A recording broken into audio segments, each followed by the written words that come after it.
Hello and welcome to today's webinar. And for those of you that know Erica and Jane, well, you'll know that they are particularly interested in having a social impact, not just with themselves, but also across the world.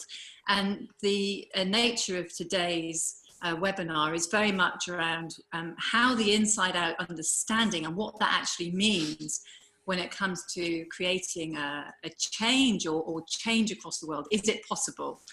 So we're going to be talking about this with Erica Lewis and Jane Cockerell tonight. They're going to be very much leading this webinar, but we thought it'd be lovely for us to introduce them first of all. And Jane and Erica spoke at the conference last year in November. This was the conference at Coaching Connect. And they both, if you haven't seen their talks, 2 short talks, about 15 minutes long on the Coaching Connect website. I'd really thoroughly recommend you take a look at those. And Stu and I, Liz, we're going to navigate you through this evening, and the webinar is due to finish at 7 o'clock. So Stu, you want to introduce Jane, because you know Jane quite well.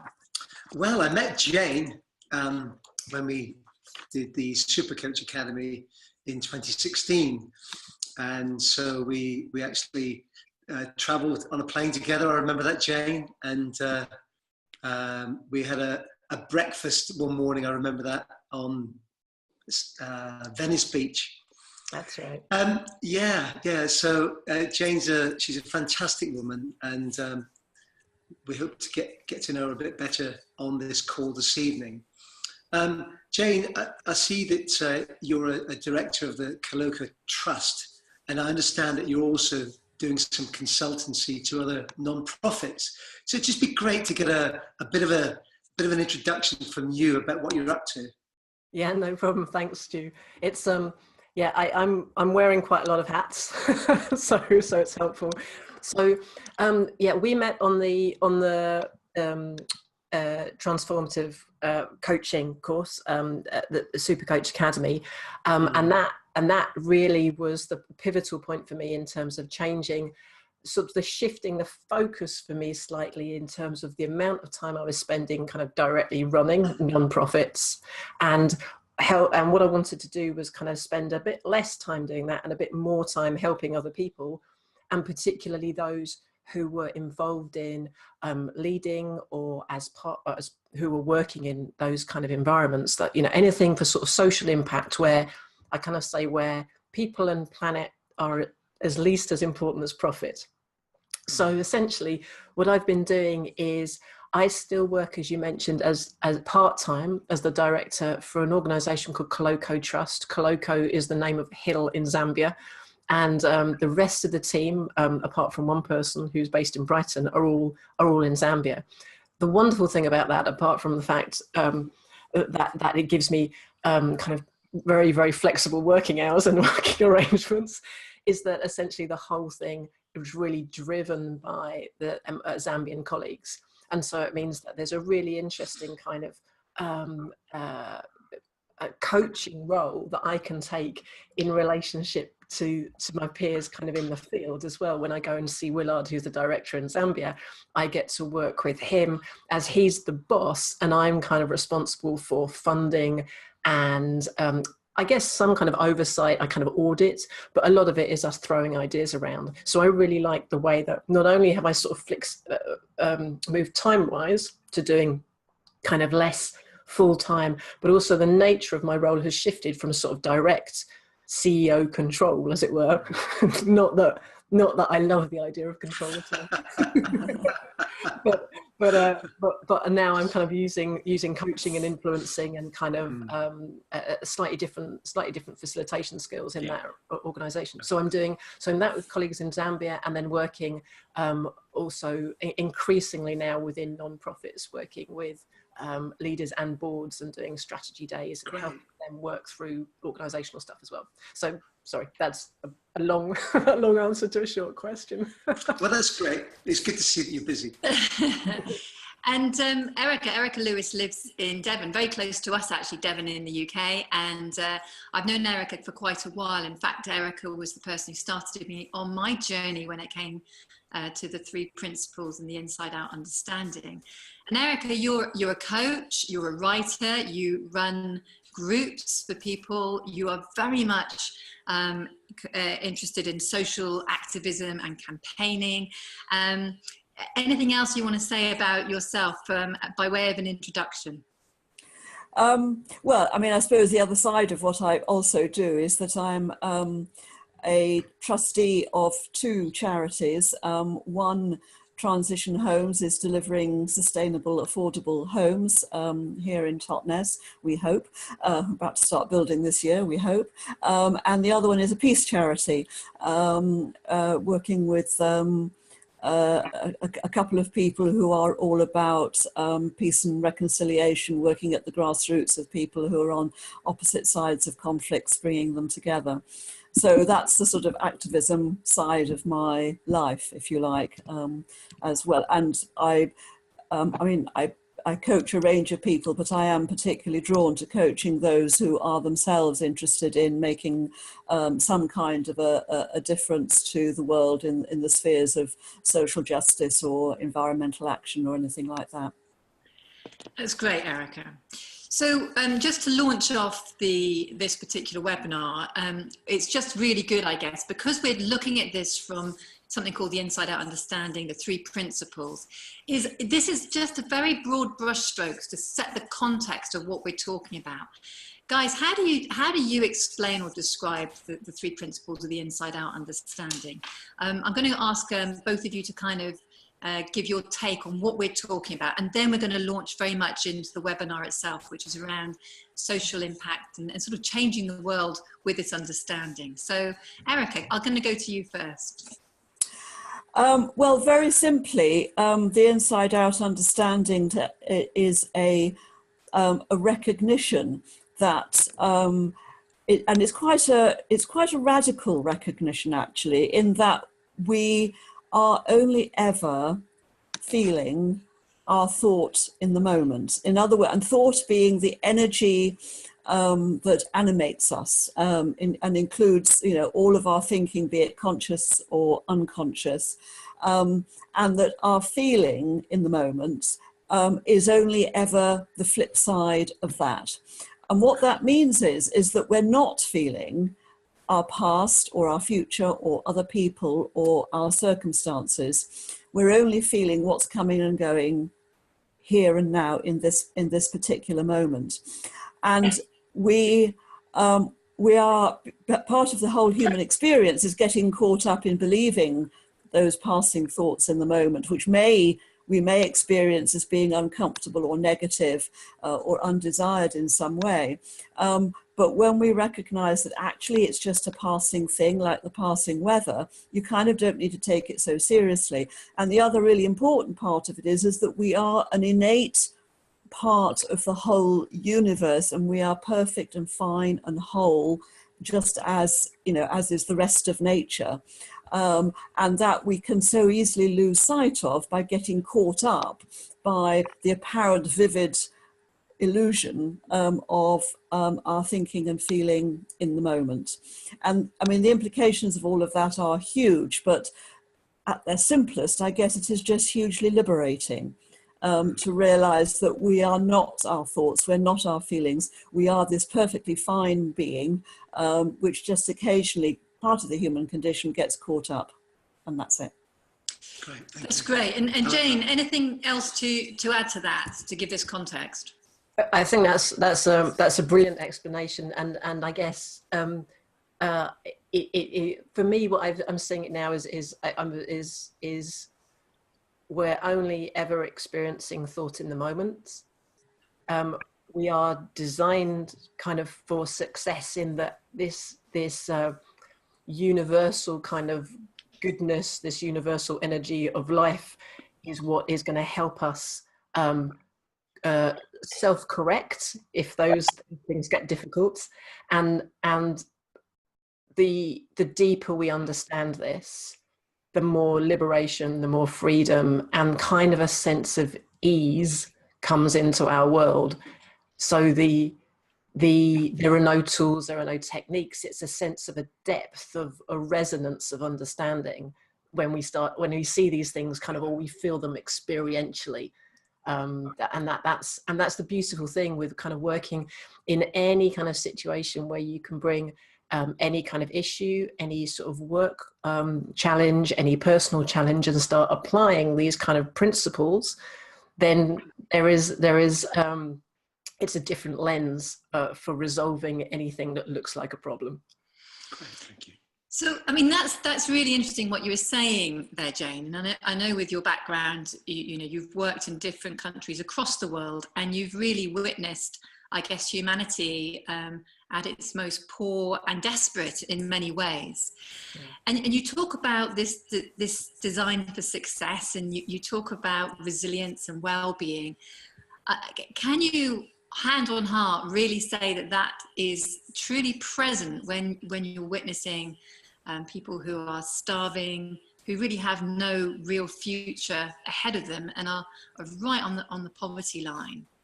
Yeah, I mean, it's a really good question, and it pushes us up right against the edges of what we feel is good, of what we feel is acceptable, and the way that we think things should be.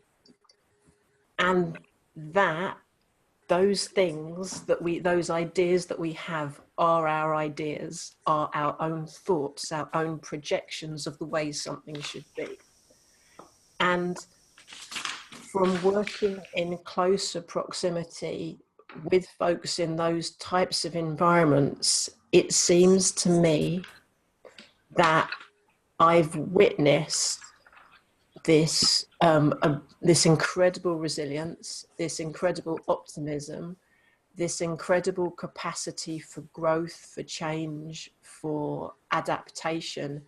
And it doesn't mean that those folks aren't in pain. It doesn't mean those folks aren't worthy of our support, particularly financial support. And if we can sort out stuff like trade barriers and stop kind of messing around in our own kind of political crazy world, you know, where we feel that we need to suppress other bits. Anyway, I won't go on that. But if we can sort of smash the system, I'd be all for that. You know, it's still not to say there's not something to be done, but it does look to me as if actually it is the suffering that gets added on top of when we are resistant to circumstance, where there is an option.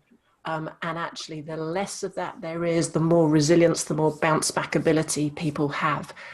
Really interesting for me was being in Afghanistan when 9/11 happened, and just watching the Western world while sitting in the part of the world that has a different attitude. When 9 million civilians have been killed in a civil war, there's a different attitude towards the kind of extreme violence that was exhibited at 9/11.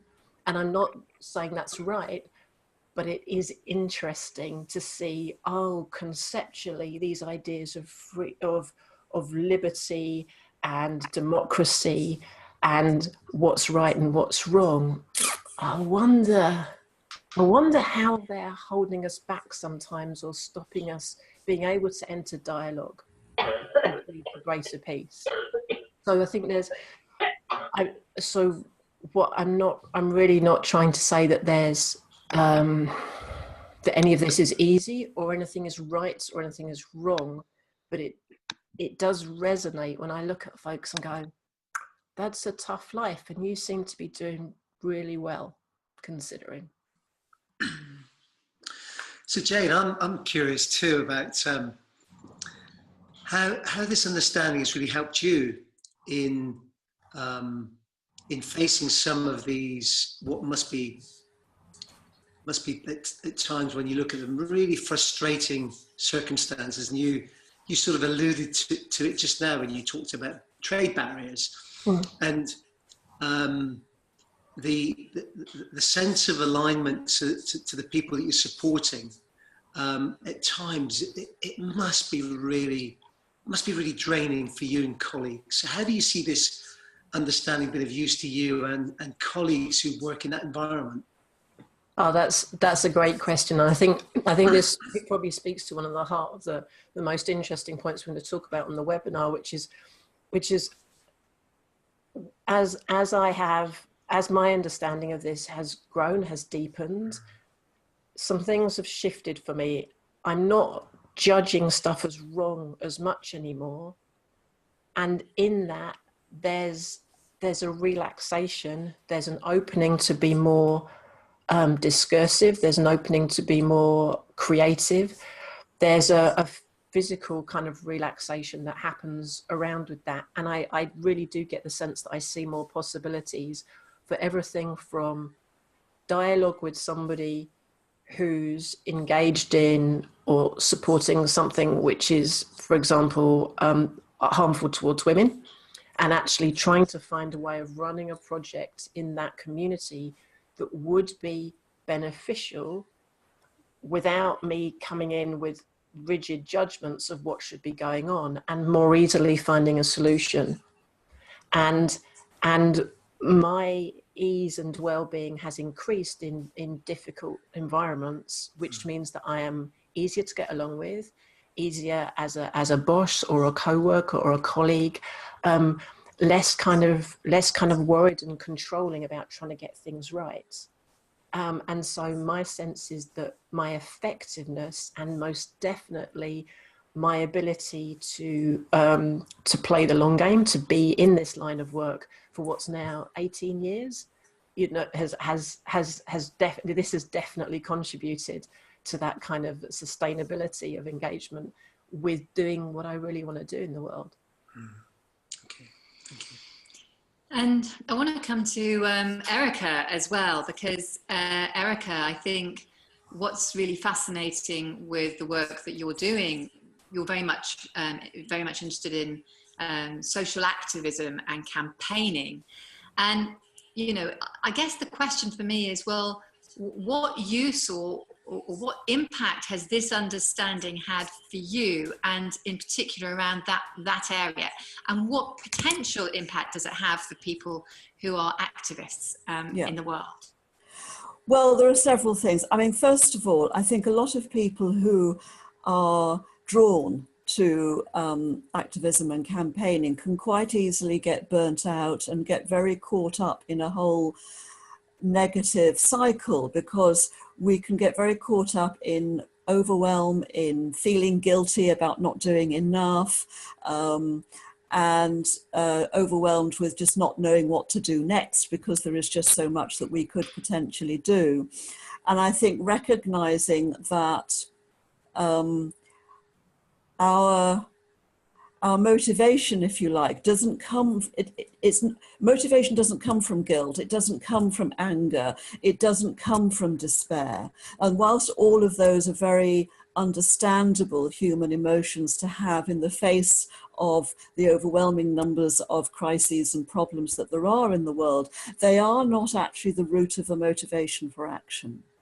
And I think understanding that is hugely beneficial, because it lessens your tendency to get so caught up in overwhelm or in being drawn into what we particularly see this on social media, but on the huge polarization that there is, and some of the hate speech that we see, on social media and elsewhere. There's a risk of getting very polarized and of being very judgmental of people who don't share your views.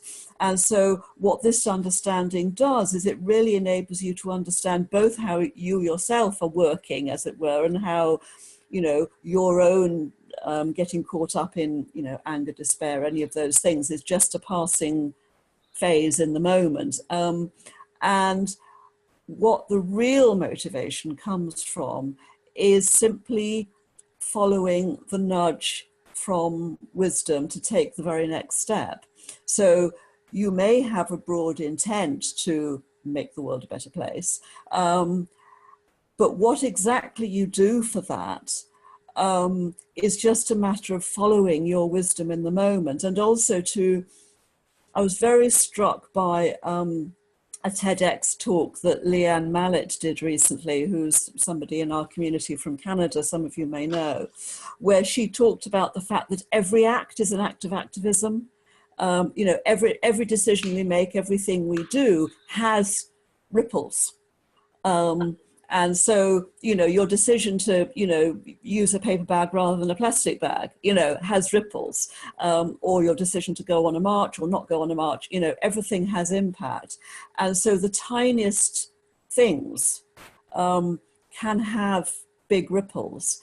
And the source for me of those sort of intuitive nudges about what to do next is that intelligent energy behind life, which is driving everything. So when a volcano decimates a piece of land, nature immediately recolonizes it. So nature kind of knows what to do to repair things. And I see that the damage that humans do to the planet and to each other, nature has a way of repairing that by simply giving us the nudge in all, you know, in a whole myriad of ways to do something to make it better. And so all you need to do is just quieten your mind and be open to the possibility that taking a bowl of soup to your poorly next door neighbor or starting a new charity to, you know, fix a problem in India are equally valid. You know, there's no hierarchy at all. You know, any action, however tiny or not, is of equal potential, use, value, impact, whatever, when you do it from that place of just feeling this is what I feel is the right thing for me to do at this moment, and not coming from a place of anger, despair, grief, you know, whatever. Yes, Erica, and it occurred to me that certainly the understanding really helps you in this field. You know, you're clearly really passionate about social activism. And it just occurs to me that what would it be like if, in terms of the success or the impact of this activism with many more people who had this understanding? Well, I think one of the big things for me is about what this understanding does is enable you to understand that absolutely everybody is doing their best in the moment, given their state of mind. And so I wrote a blog last year which said, you know, even Donald Trump is perfect. And what I meant by that is that, you know, even people whose actions appear to be so damaging, they are doing their best in the moment. Now, don't get me right, don't get me wrong, I don't think he's the best man to be president of the United States, but I do know that, you know, he is just another human being like you and me who is just caught up in his thinking. And so is everybody else who appears to be taking action that is damaging to other people or to the planet. And coming from that perspective means that the approach that you take with people is different. It's not confrontation. It's not trying to, you know, see, you know, so much campaigning is about trying to make people see the error of their ways. Well, yes, and what you need to do is listen to people. And when you sit down and listen to people with a really genuinely open heart, you know, that's when you begin to make a difference. And that's when you may or may not, but you've got a much better chance of finding common ground. Because I'd also believe that, you know, everybody on the planet at some level wants the same thing, and that all of the arguments are about means, not ends. And that when you understand that, when you really get to that, then you've got a real chance of making a difference. Thank you. Thank you. That's great, Erica. Thank you. Now, in a couple of minutes, we're actually going to open this up for questions. And what we'll do is we'll just say it's open for questions, and people can either use the chat box to ask a question, or preferably we would like you to ask the question of Sally, I'm looking at Sally's name here, Jane and Erica themselves. And all you'll need to do is, if you can just wave your hand and we'll see you, or alternatively put your name in the chat box and just say that you'd like to ask a question, and we'll come to you and unmute you. Can I just say something on that? I see that we've got a friend from Richmond, California, but unfortunately, Gretchen has to leave us very soon. I just wondered if before you leave us, you had any questions, Gretchen? Hang on a sec, we're just going to unmute you, so bear with us. There we go. Yeah. I don't have a question right now. I'm just so interested. I'm on the board of the Center for Sustainable Change, and one of the things we're looking at is how to have a wider impact on the globe. And so when I saw this, it fits right in with what we're exploring. And to know that this is happening globally, it's not just in the UK or in the US, it's all over. And how we all, in some way support each other in this process. So I'm just really interested in this. And so thank you all. I just had I put it wrong in my book. I calculated wrong. Well, it's lovely. It's lovely to see you. Yes. And, thank you. I'm really pleased that you joined us all the way from Richmond. Yeah. And that's it kind of prompts me with a question, actually, Gretchen, because I guess it's and this is to put to Erica and Jane, and maybe your contribution as well would be great, but it's how might collectively people with this understanding, the inside out understanding across the world, actually collaborate and almost like unite in a united voice. And I'm just kind of curious whether that's something that is of interest, is happening. Jane, Erica, have you got anything you might add to that? Yeah, well, I mean, I'm beginning to evolve a sense of who's out there who might be particularly interested in this area. I mean, the other obvious example is the work that Mara and Eric are doing with One Solution.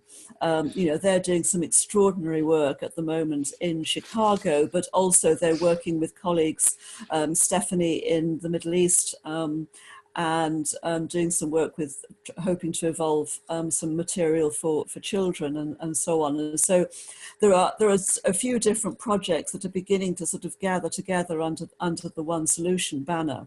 I think what is important also, though, is that I think it's really useful for all of us who are in this field to be aware of each other and to share experiences and to share what we're learning, and share the opportunities to spread this at conferences and that kind of thing. But also, to respect, what Jane was talking about really, which is to recognize that people have their own solutions and their own wisdom, and that our role here is to kind of facilitate and support that, and to really resist the temptation, which can be all too easy sometimes, which is to barge in and look like you're going to save the world. Okay, thank you. And Jane, anything that you'd like to add to that? Yeah, I think probably that's a really good point that Erica's made there, because I think with both of us having worked quite a long time in these fields, you do become very aware of kickback if there is any sense of having a better idea. I mean, and I'm sure people also get a sense if you're enthusiastic about the three principles understanding and have tried to share it with family and colleagues and that kind of thing. And in honesty, I have spent, I've experimented with quite a lot of areas around collaboration and engagement with this. And and my honest answer to the question of how do we collaborate is, I don't know.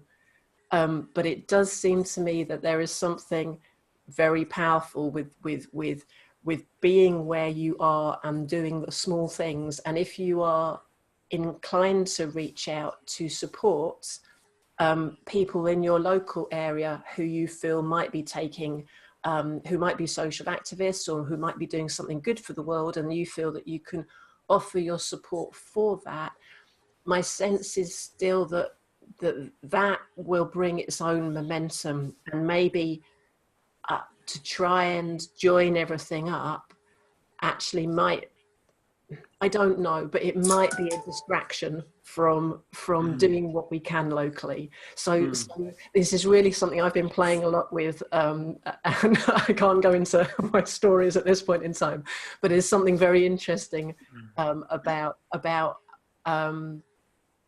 Erica is in Totnes, where there's the Schumacher College, and for those of you who know Schumacher, he wrote Small is Beautiful, and there's very, very good reasons not to scale. And I think that's just worth exploring, I think, each of us personally, about, well, what can I do here that might actually have the greatest global impact, that might not be about having to give it one label. Yeah, and I think I would add to that by saying that, you know, going back to my point about doing what you're nudged to do. And so for all I know, somebody is going to be nudged to do something global that turns out to be amazing. But I think it's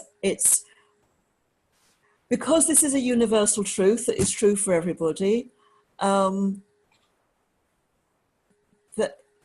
there is a sense in which it's already happened. Yeah. Or is already happening, and doesn't, you know, beyond what we're already doing, that you know, that I know there are people on this call from you know, from Canada and the States, as well as across Europe, and you know, the fact that we already know each other, there's a bit of a resonance there, and that kind of does the work for you. It doesn't need, you don't need to take control of it. We don't have control anyway, but you know, you don't even need to think about that, because you know, it's back to this whole bit about we're being lived, we're following the nudges from our wisdom, and that will do the work. Oh, that's lovely, Erica. And I just wonder if there's anybody on the call tonight who'd like to contribute with an observation, a question that we haven't heard from you yet. Maybe while you're contemplating your contribution, I'd maybe come back to you again, Erica, and just maybe ask you this, you know, where do you get a sense of where you're being nudged towards right now? I'm writing a book about this, and my sense is that there are a lot of people who are quite well known in the world of social activism who haven't yet heard about this, but anyway are sort of edging in this direction. I don't know how many of you follow George Monbiot, who writes for The Guardian, and his last blog, or his last article just in the last week, was absolutely fascinating, because he's been somebody of whom I sometimes have been a bit critical, because although what he writes about is the case, he has a tendency to be very negative, in the sense of, you know, highlighting what all the problems are and not talking about any solutions, until this week, when he suddenly started talking about the fact that we are a single, that there is unity, that we are a single energy, and beginning to talk in almost spiritual terms. And I just thought, wow, you know, that's amazing. And there are other people who are, you know, who are well known on the sort of environmental side, people like Charles Eisenstein, and who again are writing about the fact that so many of the problems stem from people's sense of separation, and that is an artificial construct, and that actually we are all connected. It's simply that culturally and socially we've lost sight of that, and that getting back into that realization, that understanding, is what will help, as it were, mend the world, or make the world better, or make what his expression is, you know, create the more beautiful world that our hearts know is possible. So you know that there's people who are already, from all sorts of different angles, edging in this direction, and that understanding that missing link about we are only ever feeling our thinking, really is potentially a tipping point in that understanding. So yeah, so that's what I'm drawn to do. Wow, thank you.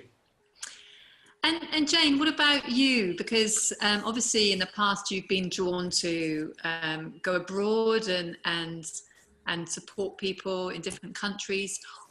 Would you concur with what Erica is saying about following almost that gentle nudge from within? And do you feel that that is occurring for you? And if yes, where's it taking you, do you think? Yeah, that's great. I think just to go, just to kind of highlight something that Erica said there. First of all, I think at heart we know this is a spiritual practice and a spiritual understanding, and at heart we know that we are all one. And if we are all raising consciousness, we are having insights, we are facilitating insights, we are kind of growing and seeing who and what we truly are. That in and of itself is universal consciousness. Yeah, expanding, growing, doing the thing. It's where language really starts to fail and fall apart. But that's my sense as well. That actually the whole idea of sort of think global, act local is really true in this understanding in the spiritual world as well. And yeah, for me, one of my reasons to switch from kind of full-time engaging with work overseas was that I realized that actually by supporting other people who were doing good stuff, I could have more resonance by actually talking to them about this understanding, by engaging with people who were having a social impact, by facilitating and working with those guys to kind of to be as clear as they can, to understand and to see what they can, then actually that's what I knew would be most helpful. And I've kind of played with different ways of doing that, and now I'm kind of getting more and more clear that actually the better that I can get at reaching into organizations who are doing that, then the more it ripple effects the kind of the little Jane character can have in the world with this understanding. And it doesn't to my mind necessarily have to be teaching the three principles. It can be how you are being when you are talking about the issues facing the organization, and bringing just these ideas of the power of thoughts and how we are designed for the kind of success, and we can bring those in just as part of what we know on a day-to-day basis. So that's what I'm looking at as well. Is it sharing the three principles, or is it facilitating a strategy day and working with a CEO and the board, and in doing that bringing in these principles as part of that process? Great. So okay. Yeah, that's where I'm at with this at the moment. But and it shifts quickly, if not daily. Okay, thank you again, Jane. Now look, I'm going to unmute Sean. Sean, you've put up a question or an observation really, and I just wonder if you want to speak to it and tell us what you wanted to say. Sure, yeah. I didn't know how to put my hands up because I haven't got my video on. It's okay, we're keeping eyes on everybody here. Thank you. Yeah, I mean, I just like I like what you're both saying, Erica and Jane, in terms of, it following those nudges, and it not necessarily be about teaching the three principles. Now, I've been along to both of the One Solution conferences and worked with spoke to Mara, and set up a group in the Southwest which is around One Solution for a Sustainable World. And I think the challenge for me was I was talking to people who already sort of got it, and I think for me the big challenge is like, how do we talk to the people who don't understand it to have that greatest impact? And what you're saying, Jane, about working with people who are making a social difference or environmental difference to help them be even better through the clarity and their increasing their understanding of three principles. I really like that approach. So yeah, I don't think it's a question. I was just going, yes, I agree. That's great. So that was it, really. Yeah, That's great. And I think that this, you know, one of the things that came up for me there as you were speaking, Sean, and I'd love to sort of put this to Jane and Erica, is often in the world of the principles and inside out understanding, we often find ourselves talking to ourselves, people with a similar interest. And I love what you're talking about there, which is, you know, how might we engage with people who aren't already interested, to give them a tantalizing breadcrumb or nudge that there might be something of interest in this direction. And I'm kind of curious with you guys, Erica and Jane, if you've got anything to add to that. Well, I'm very taken with the metaphor that Michael Neal uses, which is about the fact that, you know, the three principles understanding is a cup with the whole mass of things in it. But what you need to give people is a handle. You know, there's a handle on a cup, and you need to give people a handle to sort of to make a start. So I have run a couple of public sessions here in Totnes, and the last one was for people who were based at small businesses based at the Reconomy Centre, which are all businesses that have some element of sustainability about them. And there, you know, I was just talking about, you know, uncovering your resilience. And so I didn't particularly talk about three principles as a thing, or at least not until towards the end, when people started asking questions about what was behind what I was talking about. And, you know, what came out of that was that, you know, there are now 2 or 3 other people locally who really heard something interesting and have started coming along to my, you know, to my local groups. So it's starting with where people are at, fundamentally, as it always is. You know, everybody is interested in well-being and resilience and what there is to see afresh about that. And so by, you know, giving people the opportunity to come along and talk to wherever and chat about it, then that's fine. And saying that, I'm reminded of the work that was done around Mental Health Day, when people went and sat in cafes with a little sign on their table saying, "Come and talk to me," words to that effect. You know, you can do anything anywhere, and, you know, and you absolutely never know which conversation is going to have the ripple effect. You know, I went to one party 5 years ago and someone said to me, "What have you been doing recently?" And now look what happened. That was me. Yeah, you know, I'm not saying that Liz wouldn't have come across the principles anyway at some point, but, you know, I have a passing 5-minute conversation at a party, and suddenly we have all the schools in Cornwall learning about it. Yeah, you know, I've been meaning to talk to you about that, Erica. I used to wonder what she was doing in Totnes in those days. and yeah, talking of Totnes, I mean, what a it seems to me to be a really open society there, that actually if there was some traction to be had, it is that sort of place that may well be open. Well, that's interesting, because there's a bit of a yes and a no about that, because of course Totnes is such a hotbed of alternatives that there are also a lot of people who are very, how can I put this politely, clear in their own minds that they know what their particular spiritual stroke psychological understanding is, and are arguably less open.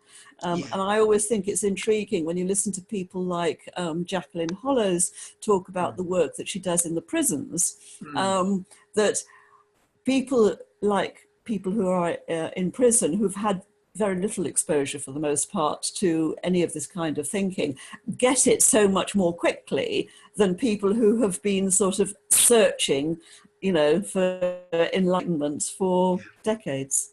And it's interesting, I'll come back to you, Jane, but it's interesting that, you know, our work is mainly in education.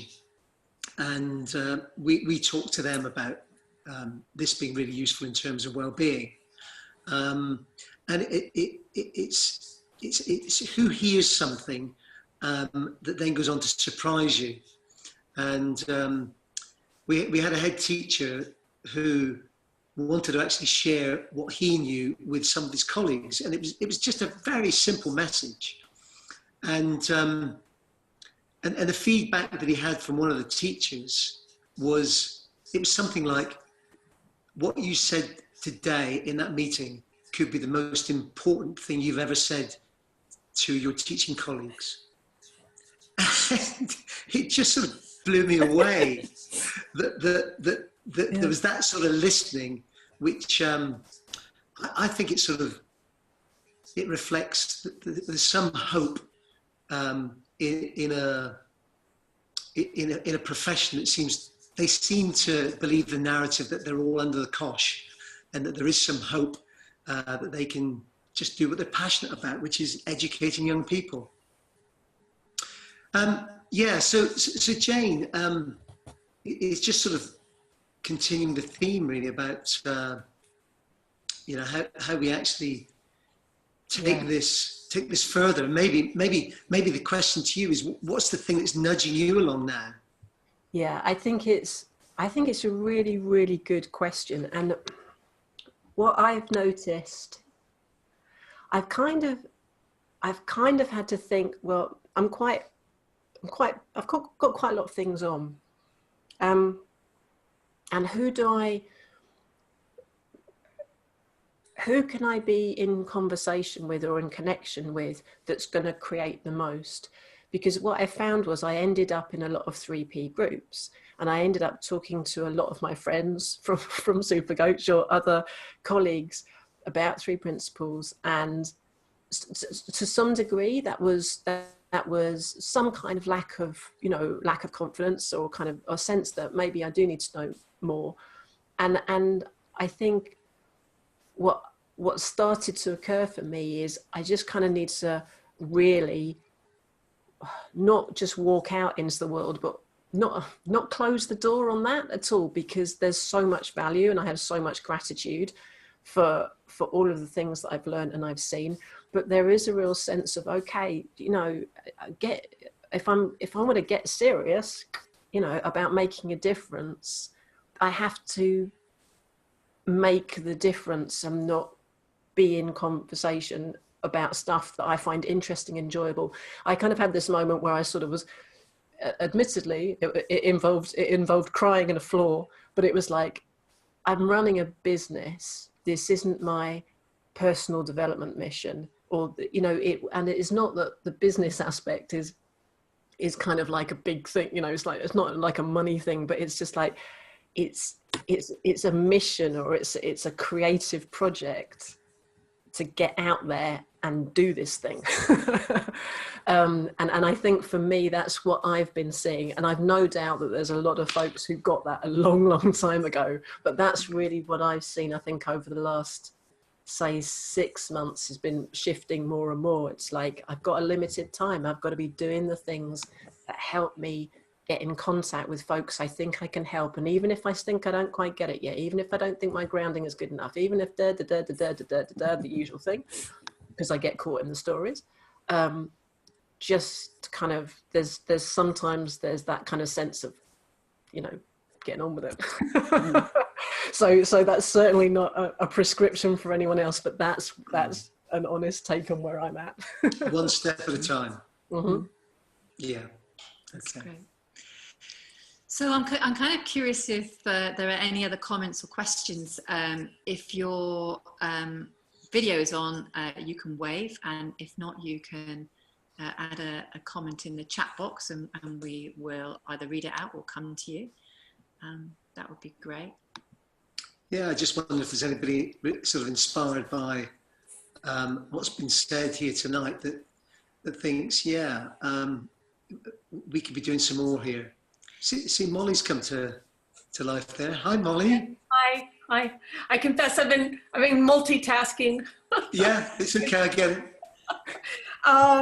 And appreciating what I think I've heard, what managed to come through. When I first came across the principles, one of the earliest impacts it had was when I was standing at my sink doing dishes. This was, gosh, maybe 5 years ago. So way before Trump, way before the elections, before Brexit, even before some, at least in my world, the raising of consciousness around racial injustice in the US and the many police shootings of young Black men.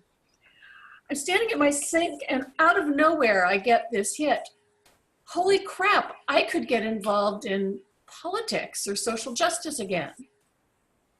Because there's a possibility here of not having to be crushed by the size of the task or the conflict within the movements. I mean, there's just Oh, God, so yes. much about it that gave me the heebie-jeebies. And it just really struck me, and I didn't do anything particularly with it except realize that something was available to me that I had had off the table for a long time because it just looked too conflict-ridden. I'm something of a fan of Charles Eisenstein's. I really appreciate his work. And I love this idea of the nudges, that one of the ways that life, nature, mind helps heal, correct, evolve the world is not just by physical evolution, but also by giving us ideas. And my own view is that not needing to be right is really important. Because as long as I needed to be right, I was freaking paralyzed. So it's come to me to do a few different things, and I don't know if they're right. But what I trust about them is there's a certain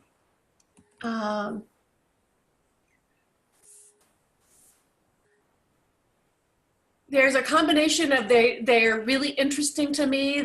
They come with a nice feeling. I get ideas and inspiration around them, but they don't have that jangly edge of having to work out. And one of them, somewhat to my surprise, is around working in the gift economy or gift ecology. And so my individual coaching work is all done on a gift basis. And it's an experiment. It's like, I don't have the idea that people shouldn't charge money. I just feel like one way I can contribute to an evolution in how we relate to each other and how we use money and money and power and all of the things that I don't actually want to get a great intellectual grounding in. But one way I can contribute in an evolutionary sense is just by running an experiment. And doing it differently and seeing how it goes. When it comes to social justice and in particular racial issues in the US, I realized in the beginning, I thought that the 3 principles would be a wonderful thing to offer people of color so they wouldn't suffer so much behind all the injustice. And now I think that, while well-intentioned, was misguided. Like, if I want to use the 3 principles to help everybody, and it bothered me. I never did anything with it because something about it smelled. It's like, I'm going to walk up to you and explain to you why your pain doesn't need to be so painful. And I just, no, that's not going to work.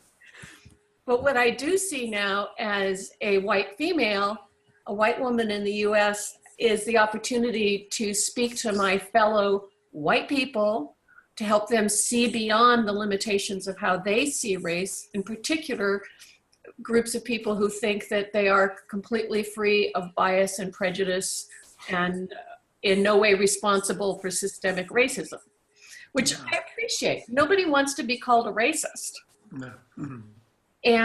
But I'm noticing places where I can enter into conversations that are new to me. And I've been really slow. I also think as a lifelong seeker that I've been slow to really see the principles. Quick to get the whole of them. It's like the bolt of lightning, the gospel, but slow to get the simple, everyday practicality and usefulness of them. Slow to have a humble engagement with them. And I feel like that's beginning to happen in the last year. And so all along, I kind of distrusted my gospel, go out and batter people with the truth. impulses, because again, I'm just old enough to know that doesn't work very well, although I tried it with some clients. But I didn't know what else to do. And it just has taken me a long time, it seems, you know, like 6 years to get a feel for listening to people. And instead of striding in at the first evidence that they're believing they're thinking, which is what, 5 seconds into a conversation, to find out more about what they're believing and how they're making it up and how they think it serves them, and then see what mind offers me as a place to point. And that's true in my individual coaching work, and it's also true in the world of social change. I'm just looking for more humble points of entry and places to run experiments and to try shit and not needing to be right. Thank you. I love that. I love Thank that, you. Molly. And we're moving towards 7 o'clock, and I think it's a lovely point just to have some final reflections from Jane and Erica. And what I was hearing and what Molly was saying there is that very slow, nudging, intuitive way of engaging in social change, which isn't necessarily, like you said, with the jangly edges. Mm-hmm. So Erica and Jane, some final thoughts from you as we wrap this up. Yeah. Who's going first? Oh, sorry. Go on, Erica. No, I was going to say, no, all I said was who's going first. You go. I guess exactly, that was beautifully put by Molly. And the thing is, it's all okay. What is, if we argue with it, we suffer. If we're inspired, we move forward. And that might be slow. And it's all good. It's all fine. It's all what's supposed to be happening. And all the rest of it is all our made up points of view about what shouldn't be going on. And sometimes we see stuff and that's really hard to accept, but that's actually the way the system is playing out, and that's what's going on, and our freedoms when we get that. Thank you. And Erica? There's an analogy that I often use with clients, which is that life is a tapestry, that we're all weaving with our own unique threads. And we're all nudged to weave our thread in a particular way. The thing is, we're all working on the back of the tapestry. You know, none of us has the whole picture, and none of us knows, you know, what the point is, if you like, of various things. You know, and none of us knows what, you know, where the lessons lie, and none of us knows how quickly we're going to end up somewhere amazing. Well, we are already somewhere amazing, but you know what I mean? None of us knows, you know, the impact of what we're doing. You know, it's back to the sort of, mixing my metaphors, you know, the sort of the ripples analogy too. So, and there is no right and wrong. Yeah, I loved what Molly said about, you know, getting caught up in wanting to be right. I so resonated with that. You know, there is no right and wrong. You know, you just do what it occurs to you to do, and being aware of the difference between that and getting caught up in your story is all there is to it, and you go from there.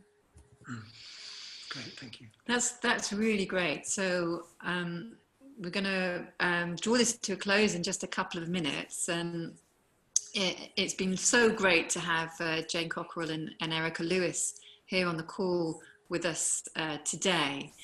A fascinating subject, and I've got a lot from just kind of listening in. Now, if you're interested in similar webinars, if you're interested in events, particularly in the southwest of the UK, then I really would recommend hopping on to coachingconnect.co.uk and just signing up to our community, so you'll get regular updates on what's going on.